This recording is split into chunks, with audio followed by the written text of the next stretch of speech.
ছাত্র প্রতিনিধিবৃন্দু, রাজনৈতিক ব্যক্তিত্ববৃন্দু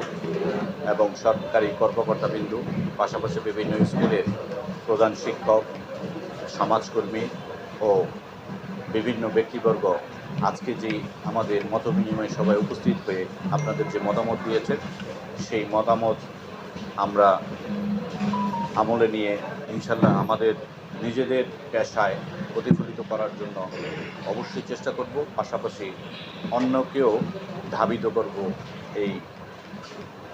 বস্তুনিষ্ঠ সংবাদ পরিবেশন করার জন্য, এবং যারা নাকি অপসাংবাদিকতায় জড়িত তাদেরকে সে বস্তুনিষ্ঠ সাংবাদিকতা ফিরিয়ে আনার জন্য আমরা আপ্রাণ চেষ্টা করব, এবং যদি ব্যর্থ হই তাইলে তাদের প্রতিরোধ করার জন্য যা যা করতে হয় ইনশাল্লাহ আমরা সমাজের সকল স্তরের লোক মিলেই আমরা সেটা ব্যবস্থা করব। এই কথা জানিয়েই সকলকে আমার আন্তরিক ধন্যবাদ,